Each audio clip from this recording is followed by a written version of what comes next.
So we went and watched Weapons because the trailer looked really, really good, and everyone said we should go watch it.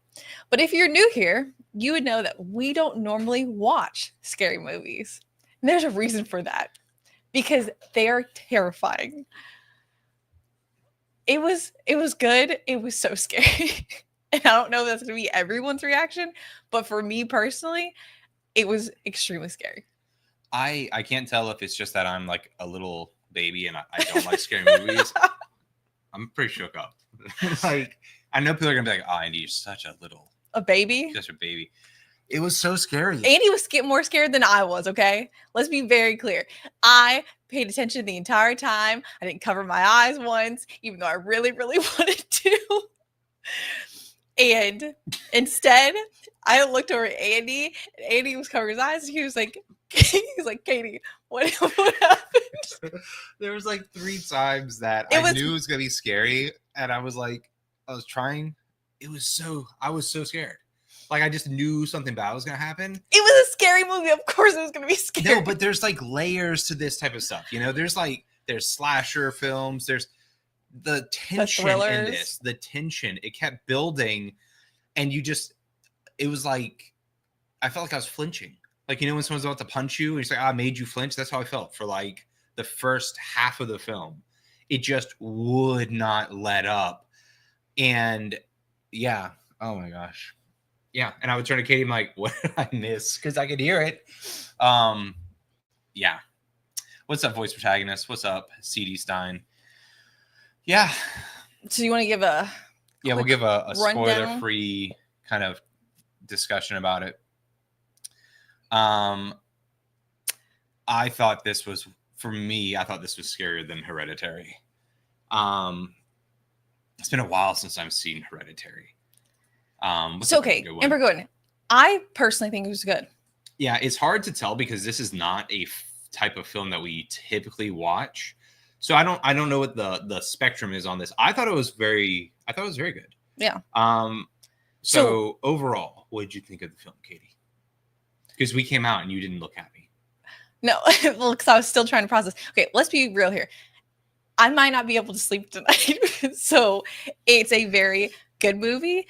There's multiple jump scares and things that will stick with you after the film because of the way they looked. That will give me nightmares. But it was a good movie. So for me, I was shocked at how I thought it was very well made. Mm-hmm. I probably went in here because I guess maybe I don't think of horror films or scary films as being like typically very well made. And I think it's just because most of the ones I've seen are kind of like B quality, kind of slop. The first thing that I noticed was, dude, the cinematography on this was pretty awesome. Like the camera work, there's just these scenes where they're like following around the characters from behind. And it created this insane amount of tension. Like, I don't know if you noticed, but like multiple times they would just be following a character. You'd see their point of view and things would be coming from behind them. And you're like they clearly don't know. They clearly don't know. I do. Okay. So the movie starts off right with the introduction of the story. So it's a voiceover of one of the children explaining the overall premise that you've seen from the trailer, that a couple of years ago, whatever, these kids went missing, and not only did they go missing, but they never figured out what happened. And because the police were so ashamed of not being able to solve it, the whole town kind of just covers it up. And they're like, but if you ask anybody, this is what they'll say happened. And from there, you're like, oh, is this gonna be like an unreliable narrator thing? It was actually pretty straightforward. It was more straightforward than I thought. But the film is broken down into chapters from each point of view, which I thought was really, really cool. Yeah, from different characters' point of view. So you start with like the main chick, Justine, the teacher. But then, it's one of those films where you see from different angles and you see how their stories intersect over the course of the fallout from the children going missing. And yeah, I actually really like the different points of view because they didn't repeat multiple scenes from different points of view. If you saw it one way, they didn't continue doing it over. They showed you just more in depth from their personal side. Yeah, I thought it was really creative. The acting was good. I was shocked at the amount of subtext in it. I just wasn't expecting this. Maybe I haven't seen a lot of good horror films. Maybe it's because some of them have been kind of like cheap. I was shocked at the nuance. Like every actor in this, there's just stuff going on beneath the surface, which really made it feel, sometimes you watch a film and it feels hollow because the supporting actors are just reading off lines to move the plot. No, this, I thought constantly there was just depth there, which made a huge difference because characters that you initially think are just supporting characters then go on to be point of view characters later on. And it meant that you're already invested, but you don't know about them. I would say for every character, there's a little reveal, Yeah. What's up, voice protagonist? Said you're braver than me. We had to push through because I don't know if it's brave when you're watching an entire film like this, but thank you. Yes. What's up, Joseph Lemon? We'll get into that in a second because yes, it had an amazing cast. What's up, Rafa? What's up, Skywalker? What's up, Sarge Geratina? Yeah, we decided we couldn't not talk about it right after we got out of the theater, so we just decided to go live. So to this point, and we're going to say, so multiple unreliable narrators or just accurate slices? No, accurate. So there's multiple accurate slices. Because initially I thought we were going to get an unreliable narrator story, but no, it's, unless you want to, I guess, take the approach that the whole thing is an unreliable telling, which I don't think it is.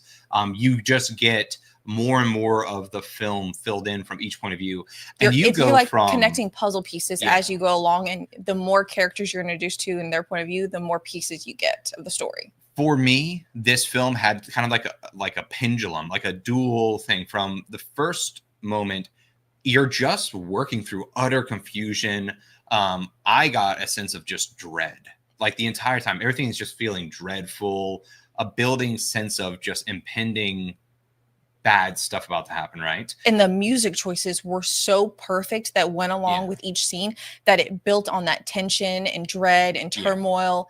And it was really, really good. In a weird way, this reminded me of Prisoners with Jake Gyllenhaal and Hugh Jackman. Not in the story, but just in that initial sense of just sitting in like the desperation. But yeah, you go from knowing nothing, and the fear is from one, you just don't know what's happening. And when the characters are coming to like the precipice, and you'll see it as soon as you watch the film, you'll understand what I mean. But they come up to this thing that becomes crucial to the story. It usually cuts away, and you're like left with these resets, and then they build the tension again from the next point of view, and then they end up at this place, and then they build up, and so you become. It got less scary the more you understood. But then I found myself just like, what am I watching? Yes. So I went from like being afraid because there's this. It reminded me of a lot of the horror from back in the day that I used to like. Not like The Thing, but kind of like The Thing, where you don't know, and it was way scarier. And then you see The Thing, and it became less scary, but it's grotesque. In the same way, when you see the catalyst for the story, I'm like, wow, that's grotesque. And then on top of that, there's actually some comedic parts, because there was multiple times I personally, as well as other people in the theater, were laughing out loud. It was like a relief of tension laughing, though. But no, some of the things were like so absurd, and the choices, I was like, what are we doing? Yeah. Yeah. And it's you good? Yeah, I'm trying to work through it. Yeah, so it goes from building up this sense of dread for the first character, and you really feel for her because she's clearly not dealing well with the fact that she's being blamed for this. Then you go to the father, and it's like this sense of desperation. Then you go to the principal, and he's almost comedic in his night. No, they go to the police officer first, and his is almost silly at times. Like his is sad as well. Yeah. And again, the whole time there's subtext. It's really cool. Each one of the characters, though they don't talk about other things in their lives, you're filled in on what's going on in their lives. And then about 2/3 of the way through, the film breaks and you are just from the point of view that matters. And by this point, I kind of had it out for the character. And I'm like, screw that person. Like, but then they spend, I think maybe that was the longest segment. Yes. And you then just feel terrible for them. And you're like, holy crap. And so, yeah, you just kept the film dealt with misperception a lot. Like, each one of the characters perceives another character to be at fault. And then by the end, when you find it, you're like, I see. Like, every character was misjudged. And that's a big part of this is the panic, making people overreact and not see what I think should have been obvious from the start in retrospect. Which you kind of also guessed. Yeah. And yes, so let's talk about the cast, because the casting was very good. And Josh Brolin does an amazing job. And I cannot believe that they initially were going to go with Pedro Pascal, because he would not have worked. So how do you know it was going to be him as Josh Brolin, though? That's the only How do you know he wouldn't have been the teacher? That wouldn't have made any sense. It doesn't have to be a female teacher.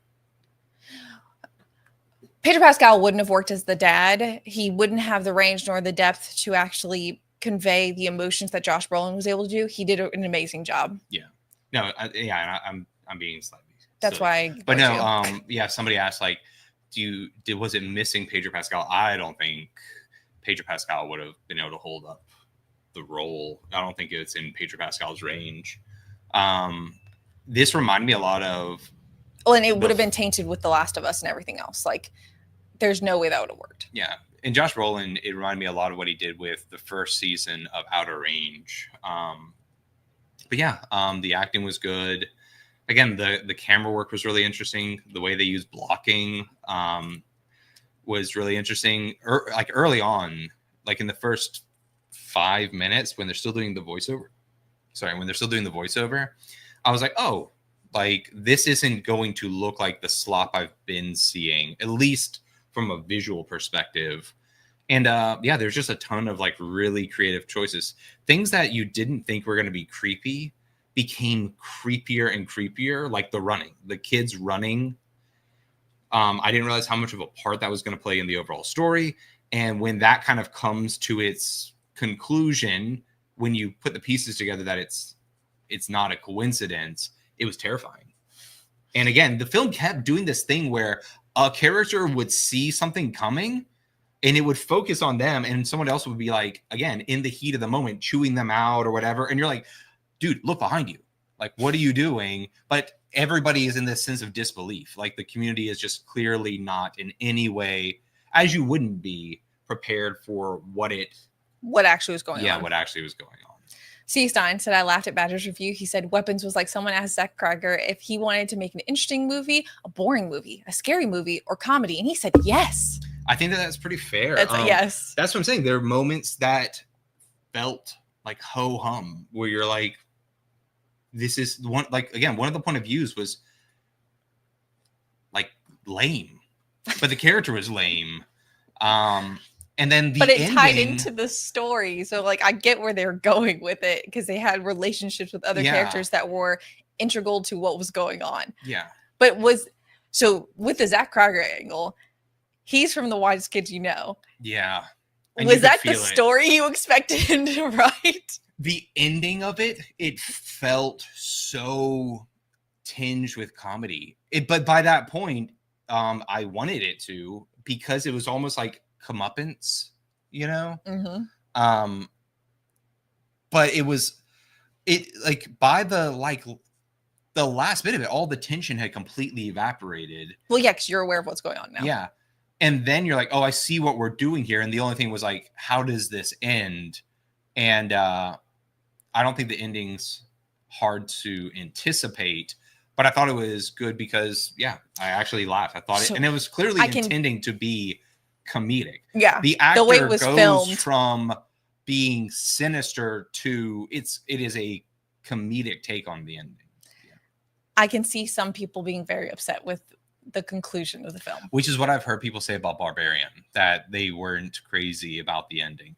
If this film had ended like 2/3 of the way, there's a moment where somebody's ambushed if it had just ended there, I'd be like, whoa, what, like one of the scariest films that I had personally seen. But again, the ending feels like maybe that's a hallmark. Maybe that's like something that he's That might be trying to his do. thing. The ending felt more like a horror film, like Arachnophobia, something that, you know what I'm saying? Something that wasn't trying to take itself too seriously, which is crazy because the first 2/3 felt so sinister. The first 2/3 was like amazing. I like the way they built it up from the different points of view. The ending gets comedic. I personally don't have a problem with it. I can 100% see people not liking it, but it's just going to come down to like personal preference. Now, with Barbarian, I did not watch Barbarian, so Golden saying Barbarian seemed to fall down for the ending, so hopefully you didn't review that. Don't know how that ended, so maybe. Yeah, I've heard that. But yes, there's 100% jump scares. I think what will shock people is just how different. And in a way, again, if someone's like more into horror, maybe they'll be disappointed. I was freaking relieved, dude. I don't think I could have taken another third of the film building up or getting worse tension and dread. If the whole film felt like the first 2 segments, I probably would have been like missed more of the film because I would have been just not able to watch it. Yeah. So yeah, overall, I think it's a very good film. I enjoyed it. Would I ever watch it again? I think I'd watch it again. Yeah, I actually would like to watch it again. So now that I know I can make it through it, I probably would be noticed. There's a lot of attention to detail I really liked. And it's clearly the focus. That's the thing. There's a lot of things that go into a film more than just the plot. In my opinion, like I can appreciate films for other technical aspects, things like the camera work, the framing, the lighting, all that kind of stuff. I thought was really, really interesting. And again, not what I was expecting from the guy that, I most know from Whitest Kids You Know. But it was refreshing. Like the way the film was filmed was like really, it was way more complex than any of the blockbuster films I saw this year, which is probably feel like, yeah, well, no doubt it's not a big dumb blockbuster film, but I wasn't expecting it to be that visually intriguing. So yeah, we're gonna have to watch Barbarian now. He said if this is a repeat of Barbarian structurally, then Kreger seems like another M. Night Shyamalan ding dong. So it's definitely wasn't like an M. Night Shyamalan twist. Well, no, he's saying just that he. No. If he's like a one trick pony, maybe. But this is the dude's second film, so yeah, I need to go watch Barbarian and see, because I don't know what to compare it to. But the film was, the thing from a group of people who do not watch horror movies, we enjoyed it. I liked that the film. See, there's a lot of people who talk about like, not being spoon fed, but then they come out being like, I wish they had explained. Dude, there's stuff that's just not explained. You have to work largely on inference, especially later on in the film. So this Barbarian was a pretty unique film where it had almost a release of tension after a very surreal, tense movie. So I could see how someone would feel it was a fall off. So might be that's kind of what happens in this. Yeah. Which I'm not against, but I can see where people would have problems with it. Yeah, no, that's what I'm saying. I think people who really like horror maybe expect the horror to build. This is not like a 3-act horror, in my opinion. It was like a 2-act horror. And then the third is like this prolonged resolution where it explains what you've been seeing and what was behind the scenes. Yeah. Well, the ethereal thing that was going on this whole time, it explains what's going on. Yeah. Now, Final Girl Andrea says, hi, not sure if this was answered already, but how gory or gross is it? I love horror films, but I don't like gross stuff. So there's 3 scenes that are gross in this. The rest wasn't gross. Yeah. Yeah. So this not film overly gory or gross, but there are things that happen that become gross. Yeah. That you can close your eyes for. For me, again, the thing I would liken it to the most is the way you feel when you're watching The Thing. Not as scary as The Thing, but where you just don't know, and they're playing off of each character not trusting one another. And they really delve in. You're not seeing the full story. And so later on, as you go through a cycle of things that you think are going to be important are explained as the actions of other characters also dealing with the situation equally poorly.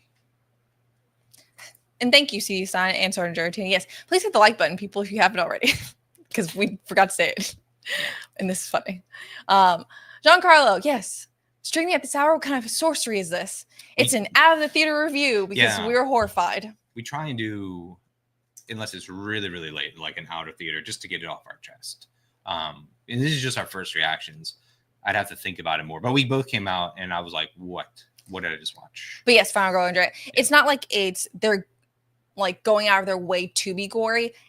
The stuff that's gory is necessary. Like, it makes sense. It's just part of it. Yeah. Yeah.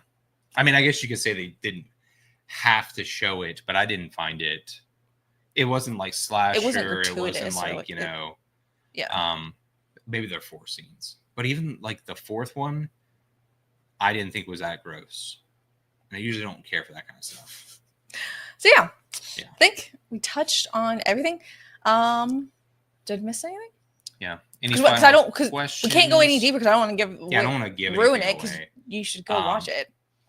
I enjoyed it. I definitely want to watch 100%, it again. Yeah, I want to watch it again. I do agree with better. Like, it's a lot of things put together.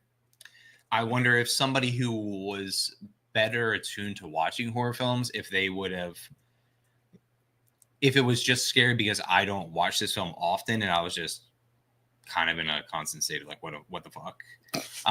So I wonder if to other people, maybe it would have been boring. Maybe they would have said, oh, dude, this is because I was run of the mill, that would not be scary. Like, I think that if you aren't scared by the way they build in the first couple segments, the first couple points of view, you might actually be bored with this. That's what I was gonna say. Like, yeah. So yeah, because if I lost my train of thought because you kept talking. I don't remember what I was gonna say. I did find, again, this is just me, the parts when it wasn't scary, I was just impressed with like, oh look, this is like visually intriguing camera work. Yeah, that's what I was gonna say. I didn't find any of it boring. But again, that's because we were terrified most of the time. Well, no, but even with the stuff that wasn't scary, I felt like it was clearly trying to build the story and delve deeper into people's lives and explaining why they're interacting with each other and where the story is going. They were building on pieces. Yeah. So like, I wasn't personally bored at any of it. I laughed a couple times over stuff that probably wasn't supposed to be funny, but was funny to me because of how it was set up. 100% Goodwin says you should watch Barbarian so we can compare it to his previous work. I thought I had seen Barbarian. I watched it. It wasn't his film.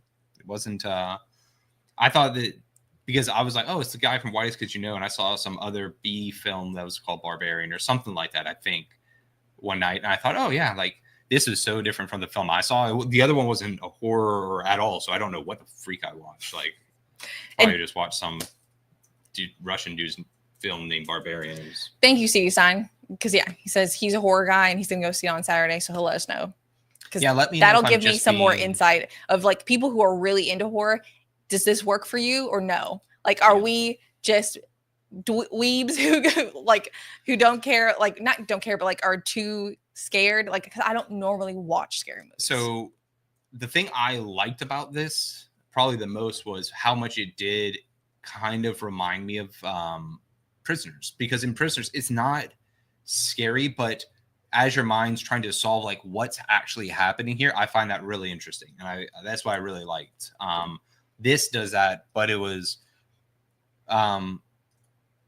probably, to be honest, maybe a little more rounded than Prisoners, because Prisoners wants you to be left with a sense of this is kind of meaningless and out of nowhere. I feel like there's more scary, like actual, like visually scary things in this movie than Prisoners. If this wasn't a horror film, if it wasn't covering the stuff it covers, and again, I know that probably sounds like nothing because we're not trying to because you gotta watch it. If I mention anything that was in the film, it's gonna ruin it, and I don't want to ruin it for everybody. I probably would say that it feels like Prisoners if Prisoners was trying to be Horror. terrifying. If instead of, you know, in Prisoners, they build you up to a sense of like the frustration of you feel like you know who did it and you just are like waiting for the characters to break through and get the evidence to prove it. Yes. What would you like to say? Stop. Why? Just stop. I'm not spoiling. I'm just saying stop. I'm just saying, in this, you feel that tension of, it's like, look over there, you know, it's, and again, that frustration of if the characters would communicate, you'd be like, do you think that ruins anything? I think you need to stop talking. How? Just, yeah. So I'm trying to explain. stop explaining. I haven't given anything away. I'm very confident I haven't given anything away. Okay, we're gonna wrap this up because I don't want to give that's as much as we can go into. I don't think Pedro Pascal ever needed to be in this movie. Josh Brolin did an amazing job. The chick who's the Silver Surfer was good in her role as being the teacher. Mm-hmm. All the characters are tinged with a little bit of unlikability. Yes, Yeah. shockingly. Homeboy who plays Wong. No, the police officer. Oh yeah. Edric or whatever his name, or Eldrick, the guy from Solo was in this, which I wasn't aware of. He was pretty good. Yeah, he's easy to dislike. I hate his face. So I don't know if that's objective criticism. it was my criticism. I don't like his face. It was easy to dislike him. Justin Long was in this. Yeah. I don't know if he's connected with him. It felt out of nowhere. I was like, well, what is the dude from Dodgeball doing in this? But, yeah. So yeah. We personally really liked it. We'll have to watch it again, ruminate on it, delve deeper into it on Monday. Yeah. Yeah. Yes. I'm with Katie. I find his face to be punchable as well. I'm not disagreeing. I don't like his face. I don't like. You would be a terrible acting coach. It's like, hey, Coach Katie, how was my acting? She's like, oh, your fucking face. Like, oh, I just want to punch it. Okay, there's something I need to bring to the scene to change it. A new face. Like, I just need to just change your face. You're the type of actor we call a monster actor because you need to wear a mask because I can't look at you. I honestly feel that way. So Andy's chewing this whole bit. I legit don't like his face. Like, I wanted bad things to happen to him. Yeah. But yeah. So yeah. But again, go watch. I almost said Barbarian. Go watch Weapons. Yeah. Anything you want? No. Thank you for joining us for this impromptu late night stream, and we'll talk more about it on Monday. Once we've wrapped our brains around it a little more. I need to sit on it, and we'll talk more. That's not how you want to end a stream. That's not what. Say you need to ruminate. I already said ruminate it. On it. You don't want to. Great. No, yeah, I would not be a great action coach. We need to ruminate. I need to watch it again, and I also need to watch Barbarian because you guys are saying if the ending's similar, I'll let you know. I can't let you know, because I don't want to ruin it, but we'll see.